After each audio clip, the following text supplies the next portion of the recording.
Bem-vindos ao programa Porta de Hangar, que vai ao ar todas as semanas pelo canal YouTube. Bem-vindo ao programa Porta de Hangar, o canal da aviação. Apresentação, Ricardo Beccari. Se você não é inscrito no Porta de Hangar, inscreva-se e se você gostar dessa conversa, deixa aquele joinha, divide com o pessoal da aviação que vai gostar muito dessa conversa que eu tenho aqui, que todos nós amamos, que é sobre Santos Dumont, mas de uma forma diferente. É sobre um livro infantil, O Voo do Menino do Interior, por Luiz Cláudio Pereira. Tá aqui o livro, bem bacana, muito bem feito, e tá aqui o autor do livro. Bem-vindo ao Porta de Hangar. Obrigado, Beccari, pela oportunidade, e vai ser um grande prazer compartilhar essa história para brasileiros e crianças de todas as idades. Legal. Tem aqui ilustrações de Luca Busato e aqui eu vi um prefácio, que não é um prefácio, está lá no final do livro, do Vandercy Pessotti Filho. Ele é diretor do Museu Santos Dumont em São Paulo. Muito legal. Como é que entrou Santos Dumont na sua vida? Olha, como sou de Ribeirão Preto, a gente já sofre essa influência, esse impacto, né? Porque ele morou lá, né? Porque ele morou em Ribeirão Preto dos 6 aos 17 anos de idade. Que, na verdade, hoje é outro nome a cidade, né? Emancipou a cidade. Isso, foi emancipada e hoje é o nome de Dumont, em homenagem tanto a Santos Dumont como o pai dele, Henrique Dumont. E por que não é Santos Dumont? Porque Palmira foi a cidade onde ele nasceu, no estado de Minas Santos Gerais. Dumont, virou Santos Dumont. Que se eu te enganava, você é um cara que conhece a história bastante. O pai de Santos Dumont era um fazendeiro muito rico e altruísta, ele ajudou muita gente. Conta um pouco dessa história. Bom, quando Henrique Dumont adquire a fazenda Arianduva, em 1879, ele liberta as pessoas que estavam escravizadas. 18 delas, por volta de 18 pessoas, ficam na fazenda. Ele contrata essas pessoas para a construção da sede da fazenda e ele divide parte das terras com essas pessoas que foram escravizadas. E elas podem ali construir suas casas e suas vidas. Remunerou, né, essas pessoas e ele já era um homem aí também já com uma visão de mundo bem diferente, né? Isso foi 9 anos antes da abolição, né, da escravatura. Então, ele já era um homem visionário, já mostrando Visão esse lado aberta, humano. Cabeça aberta. Cabeça aberta e esse lado humano que ele tinha na época, né? Com relação ao Santos Dumont, ele sempre deixou o filho fazer as coisas, né? Por exemplo, eu sei que ele pilotava até locomotiva. Como é que é essa história? Você imagina isso, né? Aos 12 anos de idade, ele já estava dirigindo locomotiva. O pai dele entendia que o futuro estava na mecânica, né? E Santos Dumont aproveitou toda essa orientação e também as ferramentas, né? que ele já tinha com a fazenda. Então isso influenciou muito Santos Dumont. E o Santos Dumont sempre falou de aviação, né? Sempre pensou em voar desde criança. Sim, inclusive sofria bullying na época, porque ele imaginava que o homem poderia voar. E os amiguinhos ali entendiam que não, tirava uma onda nele. E ele falou, não, que o homem poderia voar sim. E acabou, né? Que aconteceu, né? Que aconteceu. Que legal. O Santos Dumont foi mandado pelo pai para a Europa, né? E eu acho que a partir desse momento que ele viu outro tipo de cabeça, de gente que pensa diferente, que física, estudou várias coisas na Europa, foi que ele começou a fazer progresso nas suas invenções. Fala um pouquinho a respeito dessa viagem dele para a Europa para nós. Bom, é interessante que ele teve um impacto. A primeira vez que ele viaja com a família foi por volta de 12 anos para a França. Né? Isso impactou muito, porque a França vivia a Bela Época, era uma referência, era o centro da Bela Época, e era um centro global de cultura, de ciência, de educação. Isso, sem dúvida, influenciou muito, mas todo o espírito dele, empreendedor, criativo, inventivo, chega com ele, né, em Paris. Ou seja, ele praticou muito isso em Ribeirão Preto, tanto que ele recebia aula de teoria em mecânica dos professores, mas também dava aula na prática da mecânica, porque ele cresceu em uma fazenda que foi a maior produtora de café do mundo, ou seja, 55% do café consumido naquela época saía de Ribeirão Preto, da fazenda de seu pai. Então, ele já... eu brinco que ele já era o filho da economia commodity e o pai da economia criativa. Que legal isso aí. Além disso, ele lançou moda, né? Moda na moda mesmo, de roupa, em várias coisas ele lançou moda. Quais são essas coisas? Você pode falar? Bom, uma delas, o relógio de pulso, né? Junto com seu amigo Cartier. Ah, é bobagem, Cartierzinho, né? O Cartier. Estudou comigo, dei ela pra ele. O meu vizinho. Revolucionou. Até hoje, né? Se usa relógio de pulso. Ele precisava usar no seu... Na verdade, ele não inventou, adaptou, ele né? adaptou, mas até então não existia... Então foi uma ideia, Não né? foi uma ideia, que tinham os relógios de bolso.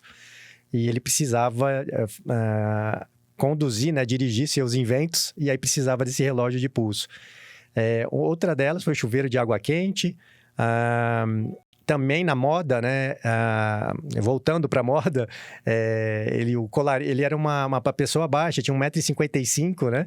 Então ele usava sapato alto, o colarinho do terno dele era mais alto para passar essa impressão. De ser mais alto. De ser mais alto. As listras no seu terno também para passar essa imagem. Então, o chapéu dele, que ele usou para apagar um incêndio em um dos protótipos, e ficou todo amassado, virou moda. E esse chapéu que era o panamenho, mas de origem, na verdade, é equatoriano, porque é de Cuenca, esse chapéu.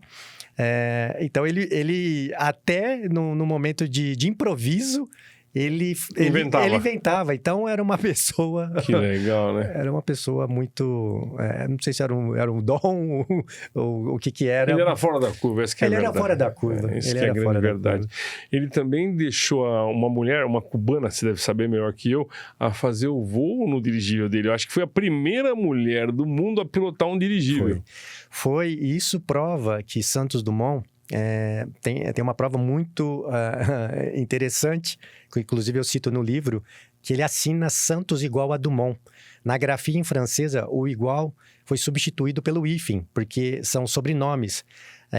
Mas Santos igual a Dumont, ele entendia que Santos, de mãe dele, tinha o mesmo valor de Dumont, pai dele, que a mulher, o mesmo peso, que a mulher tinha o mesmo peso que o homem, que a esposa tinha o mesmo peso que o marido.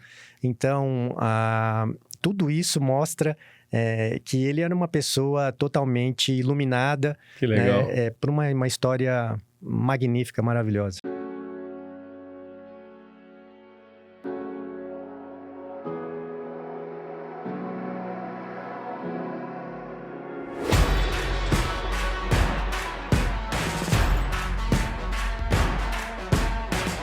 Poucas empresas têm a mesma paixão pela inovação encontradas na Dassault. Ela vive no coração do nosso pessoal, que dedica grande parte de suas carreiras aqui, resultando nos atos mais avançados do mundo.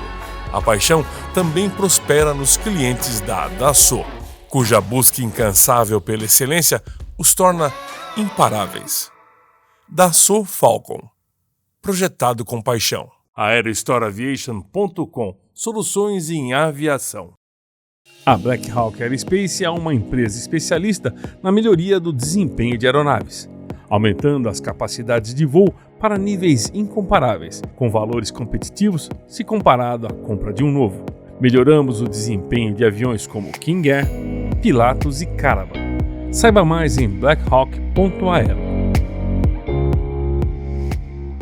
Alper, alta performance em seguros, o seu mundo mais seguro e sem complicações. No Porta de Hangar tomamos o café 7 Senhoras, um café com blend especial, em grãos, pó, cápsula ou embalagem especial para a sua empresa.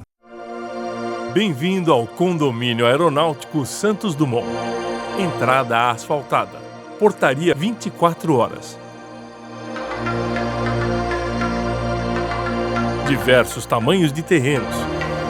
Pista de pouso com balizamento noturno de 1.200 por 30 metros. Venha nos conhecer com sua aeronave. O dirigível veio antes do 14 bis, né? Uhum. E você O Santos Dumont era um cara competitivo e ele fez a volta com o número 6. Número 6, né? Sim, ele recebeu um prêmio por contornar a Torre Eiffel. Com o valor desse prêmio, ele dividiu com 4.000 pobres de Paris e seus 2 assistentes. Então, isso é um exemplo que a gente pode perceber já em Santos Dumont a generosidade que ele tinha, né? Ele era um grande humanista, era uma pessoa bilionária, diferentemente de alguns bilionários que nós vemos hoje, que não têm esse sentimento, né, de humanismo. Mas esse ato de ele ter feito a volta na Torre Eiffel, o que mudou na vida dele? Olha, ele ganhou um prestígio internacional. Ele ficou reconhecido ali, né, como o primeiro, a primeira pessoa a contornar a Torre Eiffel com um dirigível. Virou o Brasil todo, virou um herói do Brasil. Então, tem um peso muito grande porque isso incentivou ele, porque ele era extremamente competitivo também, né? Você acha que existiria uma diferença hoje se ele tivesse feito o primeiro voo no 14 bis no Brasil? Penso que sim, porque não teria o mesmo impacto. A gente estava falando de Paris, que era o centro global de ciência, de educação, de cultura. Você acha que não teria na hora a mesma notícia que teve no mundo? Não. E aí, existem outros fatores que a gente vai precisar de um outro programa. A gente vai gravando. A gente vai ter que gravar, mas eu faço uma comparação com a questão da patente. Quem é o pai da aviação? Com os irmãos Wright. Porque eu fico imaginando se os irmãos Wright estivessem em Paris e Santos Dumont estivesse nos Estados Unidos, numa cidade do interior, ou em Ribeirão Preto, né? Como que seria essa repercussão e até o registro da patente. Santos Dumont era um homem bilionário, né? Ele não estava preocupado com as patentes em si, mas você dá os créditos de quem ser o primeiro, isso é importantíssimo, né? E a gente sabe por quê. Mas a gente entende por que foi para uma cidadezinha do interior, sem registro da imprensa, né, internacional, sem um grupo de cientistas, e aí a gente começa a entender o porquê que foi para um e não para o outro. O Santos Dumont era um cara tão importante que cientistas da época foram visitar ele em Paris, né? Sim, sem dúvida. Thomas Edison... ele teve reunião com o Eiffel. Poxa. na torre. O construtor da torre, que também foi um cara injustiçado, né? Então, assim, Thomas Edison, trocava cartas com Thomas Edison. Que legal. Então, assim, eu acho que o ponto era entender que Santos Dumont estava na efervescência do mundo. E assim, é difícil entender, né, por que foi para um lado e não para o outro, mas eu acho que o legado dele tá aí, e não se trata somente das invenções, se trata de uma coisa muito mais valiosa que a generosidade. Ele era tão importante, gente, que tem quadros de vários artistas famosos que está retratado, por exemplo, num jantar naqueles bares de Paris, o Santos Dumont dentro do quadro. Você já viu isso, não? Já cheguei. Eu, quando visitei Paris, não pude... Não me pergunte quem é o artista, porque eu não entendo nada de arte, mas eu vi. Sim, não, e tem... ele por boa parte da população francesa, principalmente os mais antigos, né? Tem um conhecimento sobre Santos Dumont. O que a gente precisa como brasileiro, né, valorizar, disseminar, resgatar essa obra e já com o público, com as crianças, os pais e a família, né, brasileira. Por que 14 bis? 14 bis porque foram 13 tentativas, né, até chegar, 13 protótipos, né, até chegar ao 14 bis, que foi o voo, o primeiro voo homologado de toda a história em 1906. E Santos Dumont fez essa prototipagem. O interessante é que hoje se fala em tanto em empresas de startups, de base tecnológica, de startupeiros, de disrupção. E Santos Dumont já praticava tudo isso, né? Naquela época. Então, conceitos de marketing, ele tinha um entendimento muito claro. E quando eu falo de forma, dizendo, a gente pode classificar, pode defini-lo como um filho da economia commodity e o pai da economia criativa, né? Porque o pai dele era o maior produtor de café do mundo. E as invenções deles não ficaram restritas somente à aviação. Então, ele é o pai da economia criativa, ele já entendia de marketing antes mesmo das definições, das terminologias de marketing, de economia criativa, de empresas de startups, de disrupção, né, de startupeiros. Ou seja, ele, apesar de ter muito dinheiro, ele e seus 2 funcionários desenvolveram todos esses protótipos. Legal. O Santos Dumont, todo mundo sabe, se suicidou. Isso aí foi por conta do avião? Essa história que falam, você acha que isso é fato? Eu acredito que sim, porque quando explode a Primeira Guerra Mundial, Santos Dumont, ele testemunha que o seu invento vira uma arma de guerra. Que 10 anos depois, mais ou menos, que ano que foi a Primeira Guerra Mundial? Foi 1914. 1914. Pouco tempo, né? Pouco tempo. Tem algumas informações que diz que ele já tinha um entendimento, né, sobre o uso do avião para uso militar, mas não imaginando que seria para jogar armas químicas nas, né, pessoas e bombas nas pessoas. Então, acredito que sim. E tanto é que em 1932 ele comete o suicídio, porque ele está no Guarujá e ele avista aviões indo bombardear São Paulo na Revolução de 32. E ele fala para o ascensorista: eu não criei invenção para matar irmãos. E ele acaba cometendo suicídio. E isso é um grande fato que, infelizmente, fez ele nos deixar dessa forma, né? Mas mostra o lado humanista dele, né? Ele nunca ia criar uma arma de guerra. Pelo contrário, ele construiu o avião para diminuir as distâncias e aproximar os povos. Uma grande ferramenta, né? De Sim. diminuir a distância. O Santos Dumont, ele deixou essa herança para quem? Você tem noção ou não? Ele não morreu pobre, né? Acredito que o sobrinho dele pode ter ficado um parte da herança, mas ele já era um bilionário, ele não tinha herdeiros, né? Ele não tinha essa preocupação financeira. Ele não tinha filhos, né? Não, ele não tinha essa preocupação financeira. Preciso que você me faça um favor, que você mande um recado para essa molecada que está chegando agora com relação à cultura de livros, leitura. Por favor, manda um recado bem legal. Que vocês, crianças de todo o Brasil, do interior, das capitais, entendam que a leitura é uma ferramenta imprescindível para o seu desenvolvimento, para o seu pensamento crítico, para a valorização da sociedade, a transformação dessa sociedade, né? E principalmente um país que tem uma média de 2 livros por habitante, muito baixa. Nós temos uma grande história para ser contada de um herói de carne, osso e coração que foi Santos Dumont. Diferentemente de super-heróis de ficção, a gente tem um herói de carne, osso e coração que a gente precisa valorizar, disseminar. A generosidade de Santos Dumont ultrapassa todas as suas invenções.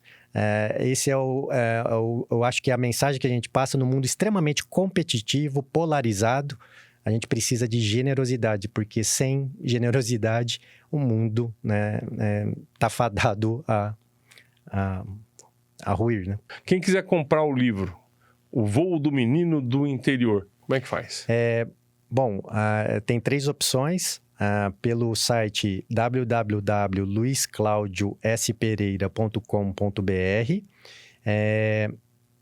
pelo telefone 11 96310 4141 e também no site da Amazon, que nós teremos 3 versões em português, francês e bilíngue. Legal, muito jóia. Luiz Cláudio, obrigado pela participação no Pode de Hangar.